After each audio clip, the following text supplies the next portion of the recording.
Hey BooTube, I'm back. Again, if I'm too quiet, I'm sorry. You know the drill. It's currently 12:12 in the morning, and I can't read too loud. Anyway, this is my reaction rant to Legends of Tomorrow, Season 3, Episode 3, titled Zari. And just by that name alone, I can already tell you I recognize that name within seconds. And also to the fact that we've been hearing of a new person joining the cast. And I had a feeling it was Zari. So, if you guys don't know who Zari is in the comic books, Zari has been an alternate ego to 3 separate women. Andrea Thomas, Adriana Tamez, and Zari Adriana Tamez. And this one is literally Zari. And she goes by the DC Comics superhero name Isis. Let's see, what other stuff was she able to do?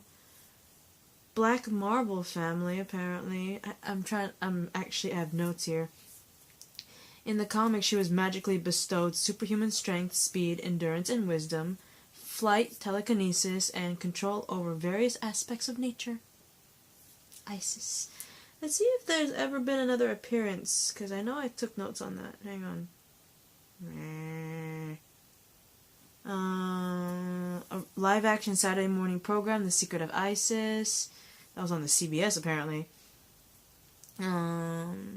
Apparently, a superhero version of the character appeared in the 10th season of Smallville, literally titled Isis, which is interesting.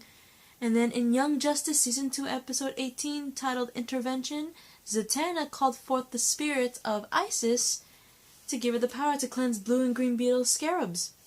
And now we have our own live-action Zari version of Isis. Give me 1 second, guys. Alright, getting to the episode. Apparently, we see what looks like, kind of like one of those, jail cars where it's like a super dangerous criminal. They had to have like all this security in the back of the car. We see this woman who's apparently chained up in the back, and it looks like God, I forgot their name already. Remember Diggle's wife? She works for them. Oh my god, I can't believe I can't remember the name right now, but I will get to that later. But anyway, we see it's like apparently Seattle 2042, and apparently there's a girl there being held captive, and apparently that one witch lady that we saw, the one that came out of water, Kawasa, and if you, spoiler alert, if you guys have not watched the CWC, Kawasa is the older sister of the present day Vixen, aka Mari McCabe, aka Legends Amaya granddaughter. Anyway, she appears to be pursuing whoever this person is that's chained up in the back of the car, and she pretty much kills the people who are driving the car. But then when she goes to get the girl, she manages to like escape, and we manage to see a Time Bureau agent named Agent Gary, and sends a distress signal that apparently the Legends end up retrieving. And I remember now, Argus. How did I forget Argus? That's so bad. How do you forget Argus? I feel horrible now. That's so bad. But apparently in 2042, Argus pretty much put Seattle under martial law, and they're hunting down metahumans. Because apparently metahumans are bad in 2042, according to Argus. Ugh. I hate that kind of shit, you know? It's like, especially considering, like, with Diggle's wife taking control at the time, you know, back in Star City. I was starting to semi-like Argus, and now I find out in 2042, they have Seattle under martial law. By the way, I have family there. And they're hunting down metahumans? No. But anyway, they end up finding the woman who actually is a hacktivist, and her name, again, Zari, aka Isis. But anyway, when they find Zari, she pretty much demands them to help her find and rescue her brother from a prison break in exchange for finding Kawasa, who originally, that was the reason why they showed up there, because they got the distress signal from Agent Gary about Kuwasa, and that they believe that Kuwasa's some time-traveling, bad guy, so they're mainly trying to pursue Kuwasa, mainly, and they end up striking a deal with Zari. It's like, help me find my brother, break him out of prison, and I will help you find this Kuwasa lady, and bring her back, since, she's time-traveling, all that shit.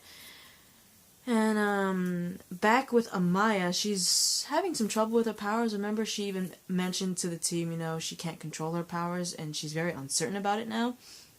And so, Stein and Nate are trying to help her seek some sort of solution to help her control what's happening with her, right? Of course, Stein goes all sciencey and stuff, but that doesn't seem to work. So Nate decides, he decides to pretty much synthesize a Zambesi halogen, pretty much a drug, to, have both of them take and, pretty much meditate while under the Zambesi drug, right? And so when she uses that drug and they, who saw that whole shit, she ends up having a vision of what I want to say is her ancestor, because the lady is obviously wearing her the same totem.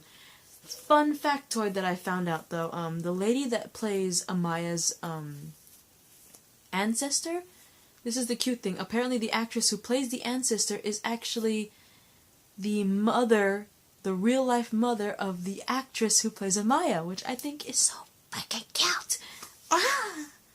I love when you get, family members playing on the opposite end of family members in movies or shows. I think it's freaking cute, especially when they actually play relatives. Like, the actress who's playing Amaya's mother is the real life mother of the actress who's playing Amaya, but she's playing the ancestor, which I think is effing cute. But anyway, the ancestor pretty much advises Amaya, don't be afraid of your powers. That's why it's going out of control. Embrace it. Embrace your power. Trust in your increasing strength. I know you're scared because you're getting more powerful and it's getting harder to control, but don't be afraid of it. Embrace it, which is... anyone could have told her that, but of course, I guess she had to hear it from an ancestor. I'm just saying. Jax pretty much helps out by initiating an unplanned prison break for Zari's brother, apparently. And apparently it was all a ruse, because Zari's brother is gone. The only reason why she wants to go into the prison is because there was an amulet in the prison that belonged to her brother. And it's the only thing she has of her brother's, and she wanted to take it back. And she admits that her brother was murdered by Argus, because apparently this amulet thing that belonged to her brother gave him powers. And of course, like I said earlier, Seattle's under martial law and they're hunting down metahumans. With that amulet, it kind of makes the brother look like he's a metahuman, so probably that's why Argus murdered him. And so she got the amulet, so she pretty much ditches the team, right? Ray manages to pursue her to what apparently looks like a campsite, because according to Zari, the rest of her family, even though her brother's dead, the rest of her family was supposed to rendezvous with her at that campsite, but they're not there, which means they either got captured or killed or both, right? Which really freaking sucks. I feel kind of bad for Zari because, one, she lost her brother to Argus assholes who are going after metahumans. Only thing she has of him is an amulet. She's on the run now because she's been, most likely been hunted down by Argus, at the same time now being hunted down by Kuwasa, you know what I mean? And now the last of her family that was supposed to meet up with her in this place, they're not even there, with the possibility of them being captured or killed or both. Not a good day for Zari, man. It really is not. I feel kind of bad for her. But anyway, Kuwasa manages to find Ray and Zari and attacks the duo. And, Agent Gary manages to get back to Sharp. Remember that evil, I won't call her evil, but that really mean lady in the Time Bureau. And Sharp ends up pursuing the Wave Rider in the time stream, trying to shoot them and shit. And while that's happening, of course, they're trying to get to Ray and Zari because obviously they're in trouble, right? And of course, it's hard when Sharp's like trying to shoot the living hell out of them. So pretty much, Sarah does this whole bluff thing where she pretty much turns the Wave Rider around and goes straight for Sharp's ship, pretty much playing chicken.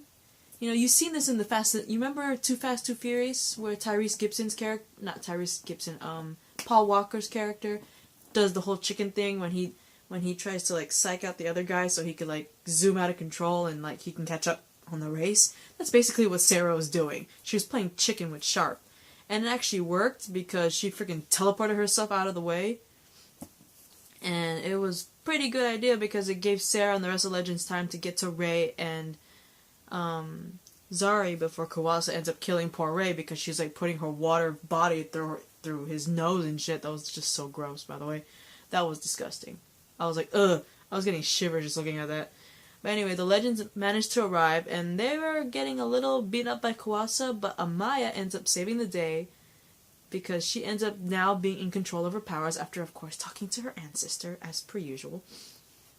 And, it was pretty interesting because at the end, when Amaya defeats Kawasa, Kawasa's like, I could kill you, but I won't, because killing you would mean killing myself. She basically admitted in front of Amaya that she is actually a descendant of hers. Because she's like, if I could kill you, but if I kill you, I end up killing myself. Which is true, because Amaya is Kawasa's grandmother.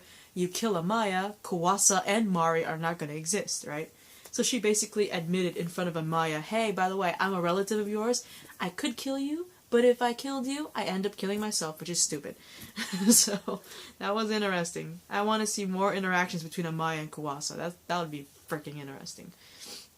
But anyway, Sharp ends up, hailing Sarah on the video screen, warning her that if they manage to get the Legends to get arrested, that she would banish them into the dawn of time, which I'm guessing is like limbo for like a time stream or something like that. But anyway,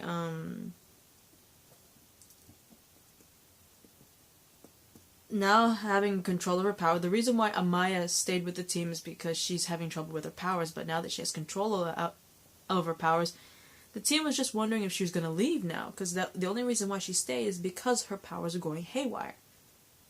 But now that she has control of it, the team thinks that she's going to leave, but apparently Amaya decides to stay and actually recruits Zari to the team because apparently her brother's amulet is not just a normal amulet, it's actually a totem. Just like Amaya's totem, right? And by the way, Zari's brother's amulet totem thing, it can give her like wind power, she could like fly and shit like that. It's pretty damn cool. And, Amaya believes like her fate has been tied in with Zari's because now they both have totems. Her totem has the whole animal spirit, and then Zari's is the whole wind stuff, right? And apparently, at the end, we see a scene at 1988, apparently, where a young boy, who apparently, running away from bullies, encounters a little creature, and we find out that little boy is actually a little Ray Palmer. So, this is going to be an interesting episode, the next one, so I can't wait. But welcome to Team Legends Zari, aka Isis. And again, I like the whole Amaya, the actress who played Amaya and her ancestor being mother-daughter. It was cute. I want to see more interaction with Amaya and Kawasa, especially since Kawasa pretty much admitted to Amaya, hey, I'm related to you, by the way. Of course, Amaya knows about Mari because she researched Mari, but I don't think she knew about Kawasa, so it's going to be interesting. But anyway, my reaction rant to Legends of Tomorrow, Season 3, Episode 3, titled Zari. Bye, guys.